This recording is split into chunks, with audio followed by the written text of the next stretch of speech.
Hi friends, എല്ലാവർക്കും എൻ്റെ അടുത്ത വീഡിയോയിലേക്ക് സ്വാഗതം.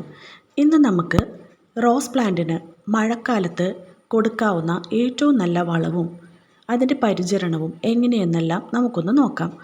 മഴ സമയമായി കഴിഞ്ഞാൽ ഏറ്റവും ആദ്യം നമ്മൾ ചെയ്യേണ്ടത് മഴയത്ത് ഇരിക്കുന്ന പ്ലാന്റുകൾ ഏതാണെന്ന് വെച്ച് കഴിഞ്ഞാൽ അതെല്ലാം നമുക്കെടുത്ത് ഷെയ്ഡിലേക്കൊന്ന് മാറ്റി വയ്ക്കണം. ചില പ്ലാന്റ്സുകൾ മഴയത്തിരുന്ന് കഴിഞ്ഞാൽ അത് പെട്ടെന്ന് തന്നെ ചീഞ്ഞു പോകും. അപ്പോൾ അതുപോലെ തന്നെ ഒന്ന് തന്നെയാണ് നമ്മുടെ റോസ് പ്ലാന്റ്. പോട്ടിലൊക്കെ ഇരിക്കുന്ന പ്ലാന്റ് ആണെങ്കിൽ ഏത് സമയത്തും മഴ ഇങ്ങനെ നനഞ്ഞുകൊണ്ടിരിക്കുകയാണെങ്കിൽ അത് പെട്ടെന്ന് തന്നെ വേരിന് ഫംഗൽ ബാധ വരാൻ ചാൻസ് കൂടുതലാണ്. അത് പെട്ടെന്ന് തന്നെ ചീഞ്ഞു പോകും. അത് മാത്രമല്ല, മഴയുടെ ടൈം ആകുമ്പോഴേക്കും പോട്ടിൽ വെച്ചതായാലും നമ്മൾ മണ്ണിൽ നടുന്നൊരു പ്ലാന്റ് ആയാലും അതിൽ കൂടുതലായിട്ട് ഇങ്ങനെ പുല്ലുകൾ പിടിച്ചു വരും. അപ്പോൾ അത് ഈ ചെടിക്ക് കിട്ടണ പോഷകങ്ങളെയൊക്കെ വലിച്ചെടുത്ത് ആ പുല്ലായിരിക്കും വളരണത് കേട്ടോ. ഇപ്പോൾ ഈ കാണുന്ന എൻ്റെ ഇവിടെ നിൽക്കുന്ന ഈ റോസ് പ്ലാന്റൊക്കെ കണ്ടു, അതിൻ്റെയൊക്കെ ആ പോട്ടിലായിട്ട് നമുക്ക് ഈ മഴയത്ത് എപ്പോഴും ഇങ്ങനെ ശ്രദ്ധിക്കാൻ പറ്റത്തില്ല. അപ്പോൾ അതിൽ മൊത്തം ഇങ്ങനെ കളകൾ, ആവശ്യമില്ലാത്ത പുല്ലുകളൊക്കെ ഇങ്ങനെ നല്ലതുപോലെ മഴ സമയത്ത് തഴച്ച് വളർന്നു വരും. അതൊക്കെ നമ്മൾ വെട്ടി ഒതുക്കി അതിൻ്റെ ആ മണ്ണൊക്കെ ഒന്ന് കിളച്ച് കൊടുത്ത് അതിനാവശ്യമായിട്ടുള്ള എന്തോ വളം കൊടുക്കുന്നത് അത് നമ്മൾ ഇട്ട് കൊടുക്കണം. വളം കൊടുത്തു കഴിഞ്ഞാൽ പിന്നെ ആ പ്ലാന്റ് നമ്മൾ മഴയത്ത് വെക്കാതെ ഷെയ്ഡിലേക്ക് വേണം കുറച്ച് ദിവസം വയ്ക്കാൻ വേണ്ടി. ഇനി നമുക്ക് എന്തെല്ലാം വളങ്ങളാണ് കൊടുക്കേണ്ടതെന്നൊക്കെ നോക്കാം. അതുപോലെ തന്നെ ഇതിൽ കാണുന്ന ആ മഞ്ഞ കളറിലുള്ള ഇലകളെല്ലാം നുള്ളിയെടുത്ത് എപ്പോഴും നമ്മൾ അതൊക്കെ ഒന്ന് ചെക്ക് ചെയ്തൊക്കെ കളഞ്ഞ് പിന്നെ അതിൽ വരുന്ന പൂക്കളൊക്കെ നമ്മൾ അതുപോലെ നുള്ളിക്കളയേണ്ടതാണ്. ഇനി നമുക്ക് റോസ് പ്ലാന്റിന് കൊടുക്കേണ്ട, മഴയത്ത് കൊടുക്കേണ്ട വളങ്ങൾ എന്തൊക്കെയാണെന്നൊന്ന് നോക്കാം.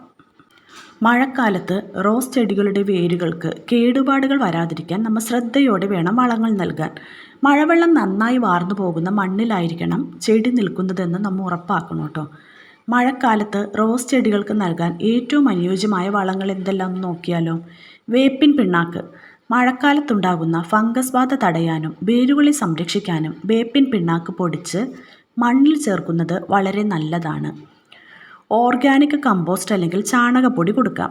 നന്നായി ഉണക്കി പൊടിഞ്ഞ ചാണകപ്പൊടിയോ കമ്പോസ്റ്റോ ചെടിയുടെ ചുവട്ടിലിടാം. ഇത് ചെടിക്ക് ആവശ്യമായ പോഷകങ്ങൾ നൽകും. ഉണങ്ങാത്ത ചാണകം ഇട്ട് കൊടുക്കാതെ ഉണങ്ങിയ ചാണകപ്പൊടിയായിരിക്കും മഴക്കാലത്ത് ഇടാൻ എപ്പോഴും നല്ലത് കേട്ടോ.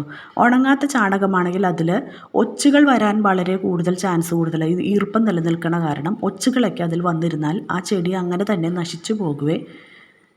അടുത്തത് കാൽസ്യത്തിൻ്റെ കുറവ് നികത്താൻ മുട്ടത്തോട് പൊടിച്ച് മണ്ണിൽ ചേർത്ത് കൊടുക്കാം. മുട്ടത്തോട് റോസ് പ്ലാന്റിന് ഏറ്റവും നല്ലൊരു വളമാണ് കേട്ടോ.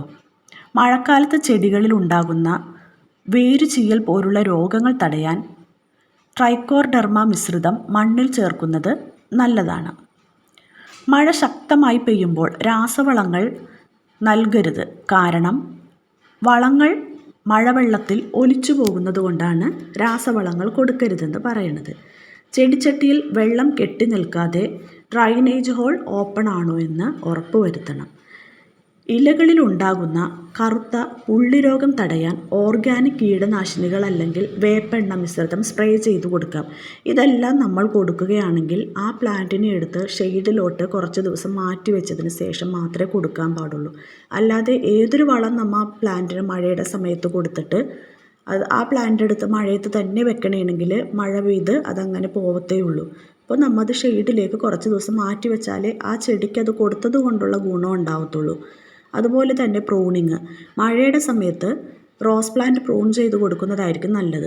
അതിൻ്റെ ആ പൂവൊക്കെ വന്നു കഴിഞ്ഞാൽ ആ സ്റ്റെംസൊക്കെ നമുക്കൊന്ന് കട്ട് ചെയ്ത് ഒതുക്കി നിർത്തി കഴിഞ്ഞാൽ മഴ മാറുമ്പോഴേക്കും നല്ലതുപോലെ ആർത്തു പിടിച്ച് പൂവുണ്ടാവണ രീതിയിൽ മൊട്ടുകളൊക്കെ വരുന്ന രീതിയിലേക്ക് ആ പ്ലാന്റ് വരും. മഴക്കാലത്ത് പൊതുവേ ചെടികൾക്ക് പൂവിടൽ കുറയും. കാരണം സൂര്യപ്രകാശം നല്ലതുപോലെ ആവശ്യമാണ് ഫ്ലവറിങ് പ്ലാന്റ്സിന്.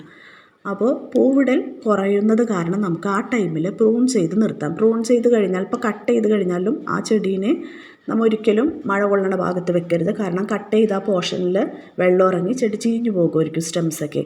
പിന്നെ ചെയ്യേണ്ടത് ആ കട്ട് ചെയ്ത ഭാഗത്ത് സാഫ് കീടനാശിനിയാണ്. സാഫ് നമുക്ക് ജസ്റ്റ് ഒന്ന് തൂത്ത് കൊടുത്തു കഴിഞ്ഞാൽ അതിൽ മൂലം ഉണ്ടാകുന്ന ഫംഗൽ ബാധയെല്ലാം മാറിക്കിട്ടും. Thank you.